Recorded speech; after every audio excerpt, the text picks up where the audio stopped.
الحمد لله وكفى والصلاة والسلام على عباده الذين اصطفى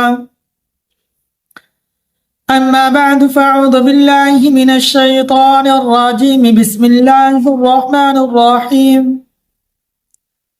مفاتيح الجنة شهادة أن لا إله إلا الله صدق الله العظيم محترم ناظرین اکرام السلام علیکم ورحمۃ اللہ وبرکاتہ۔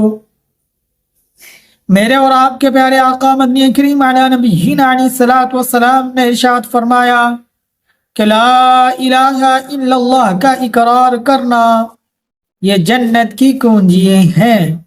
اب ناظرین اکرام، لا الہ الا اللہ محمد الرسول اللہ کلمہ طیبہ کے یہ دو جز ہیں۔ پہلا جز ہے لا الہ الا اللہ محمد الرسول اللہ، یہ دوسرا جز۔ ان دو جزوں کو ملائیں تو لا الہ الا اللہ محمد الرسول اللہ بنتا ہے۔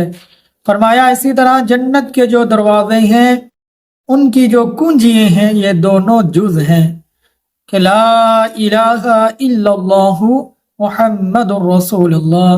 اسی طرح بہت ساری روایات میں، بہت ساری احادیثوں کے اندر جنت میں داخل ہونا اور جہنم سے پناہ ملنی، تو انہی کلمات کی بدولت ان کی فضیلت میں بہت ساری روایات بھی وارد ہوئی ہیں۔ تو اب ناظرین اکرام، جنت کی جو کنجی ہیں حضور علیہ نبینا علیہ الصلوۃ والسلام نے فرمائی تو وہ لا الہ الا اللہ ہی ہے۔ یہ کلمہ طیبہ کے دونوں جز جنت کے دروازوں کی کنجیے ہیں۔ تو اللہ سے دعا ہے اللہ ان باتوں پر عمل کرنے کی توفیق عطا فرمائے، آمین یا رب العالمین۔